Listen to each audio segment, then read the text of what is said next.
I'm so happy to be in the coveted after lunch spot. That's the most highly desirable spot in a conference, to be the first speaker after lunch. So I got to tell you, I love to speak to conferences like this, but yesterday was kind of a bummer day for me here because let me tell you a story.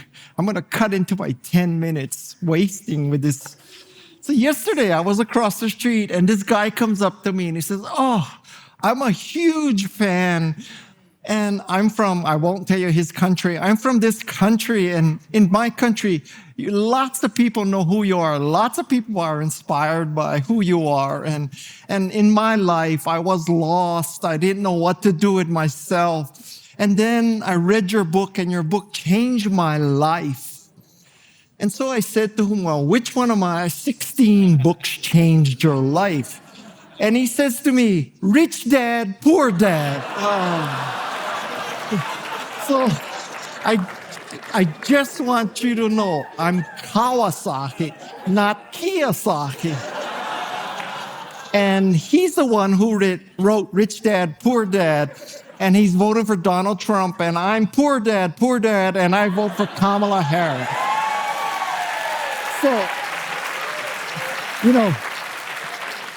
only at a conference with Reid Hoffman can you make jokes like that without getting thrown out. So listen, I have this podcast called Remarkable People, and I interview the remarkable people. I've had people like Jane Goodall, Margaret Atwood, Stacey Abrams. I've had Stephen Wolfram, Angela Duckworth, Carol Dweck. And over the course of 5 years, I learned about how people became remarkable. And so I figured out that, 5 years, that's 250 hours, 5,000 pages of transcripts. And nobody's going to read that. Nobody's going to listen to all that. So I made it into a book. And now this speech is really a sort of the cherry picking that book, specifically designed for leaders. So what I learned about how to be a remarkable leader, I've also spent 40 years in Silicon Valley. I worked for Apple. I was Apple's chief evangelist and software evangelist. When I first started at Apple, I did this thing about convincing people to write Mac software. So the history of evangelism is there was Jesus and then 2,000-year gap, and then Apple had software evangelists. So this is what I learned about how to be a remarkable leader. So the first thing that I learned, and I learned this from Steve Jobs, you have got to embrace growth in your employees. You not only embrace growth, you expect growth. And Steve Jobs had very high expectations, and he was a very secure person. You might even say he was arrogant. And if you looked at Steve, even in the mid-'80s, half of his direct reports were already women. This is way before these kind of actions were taken for cosmetic purposes. Steve embraced and expected growth. So now you as leaders, I'll give you a test. When you look around the room at your staff, it should be a source of pride that everybody can do their position better than you.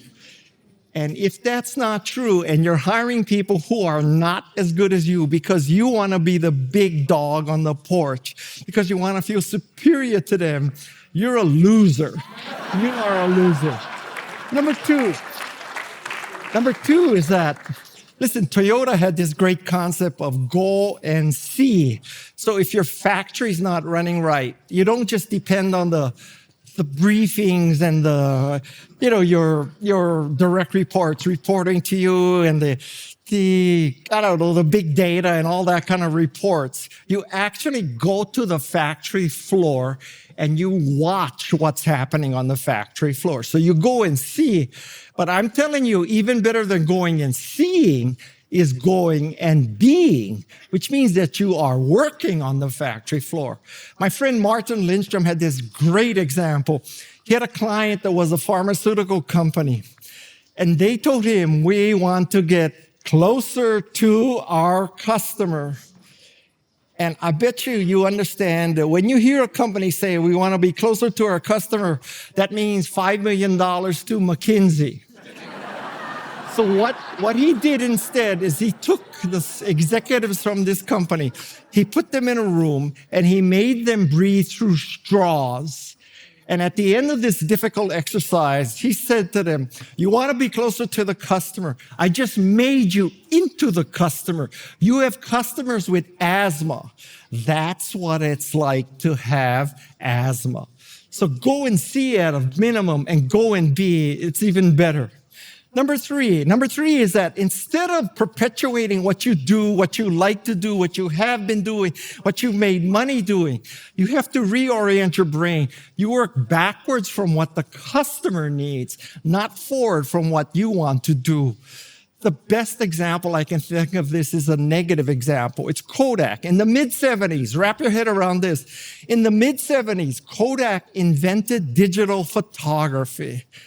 How many of you use digital cameras from Kodak today? Zero, right? So I think Kodak was working forwards. We're a chemical company. We put chemicals on paper, chemicals on film, and then we get people to buy those chemicals to preserve their memories. That's working forward. We've done this for decades. We know how to do it. We like to be a chemical company. If Kodak were working backwards, they would understand they're in the business of preserving memories, not selling chemicals. So if they were working backwards, they say, we are in the memory preservation business. And it is much better to preserve a memory digitally than with chemicals. So we should embrace digital photography.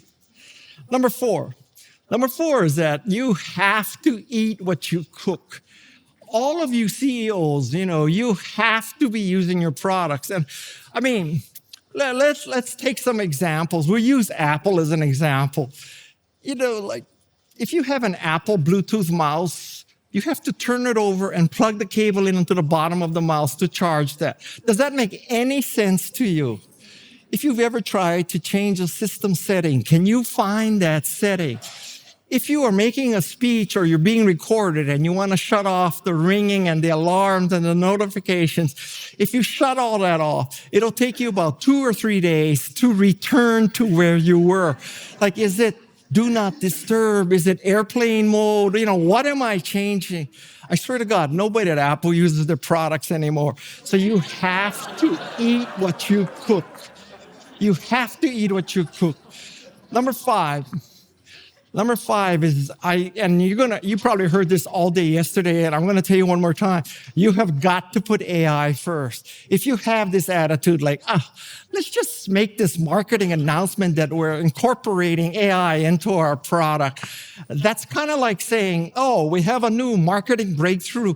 We added an 800 number. Oh my God, we are so up with it. Or we added a website onto our traditional business. You've got to put AI first. AI is a core function of any organization today. I think AI is a bigger deal than the Industrial Revolution. I think AI, quite frankly, is the only thing that may save us as a society. If you want to go even further, I actually think AI is God, and God is AI. That's a whole different discussion. Number six is you, as a leader, as an executive, you have to send the right signals. If you're telling your team, we got to look out for the long run, but then you pay them on annual bonuses. Well, what signal are you sending?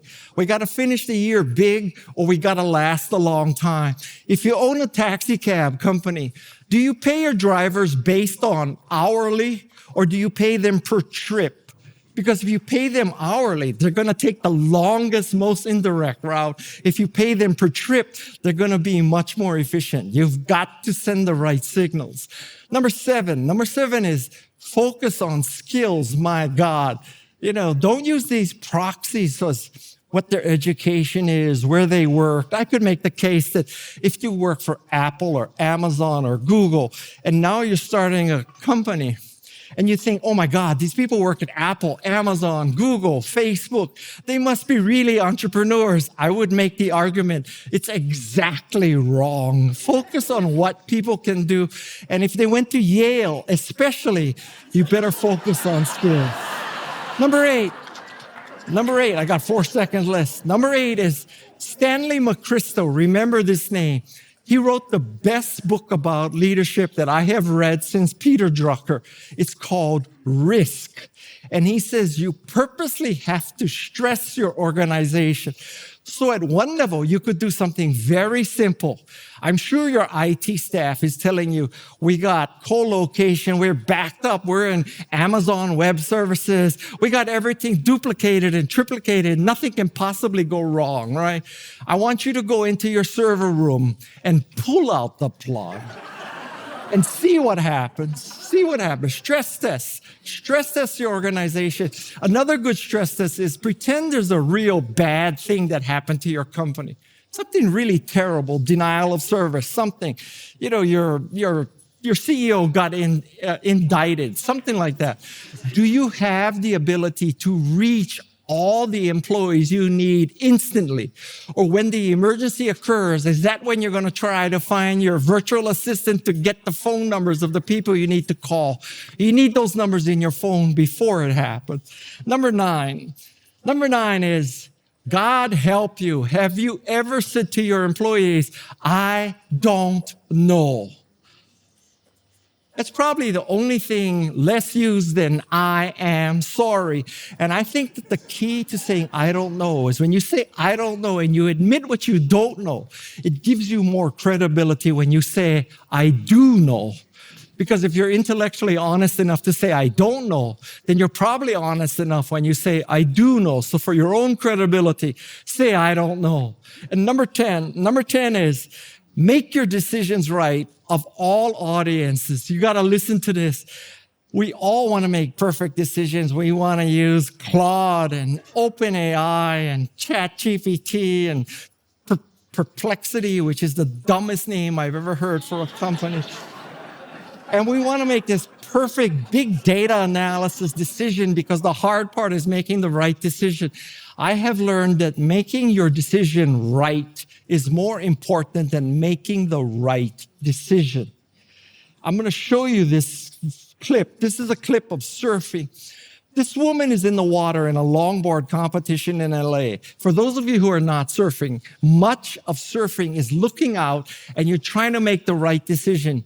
Pick the right wave. The wave is coming at the right speed, at the right direction. You got to turn around at the right time, paddle in the right direction at the right speed. It's a lot of decisions you want to make right. But sometimes you're not in control and sometimes you sit in the wrong place. So watch what happens to this woman. So she's sitting there. She's trying to make the right decision. But the ocean is not participating and it's about to crush her. But what does she do? She still stands up and gets a ride out of a wave that most people would have given up on and just been crushed.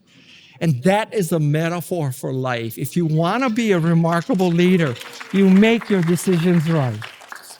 That's it. That was my daughter. Thank you very much.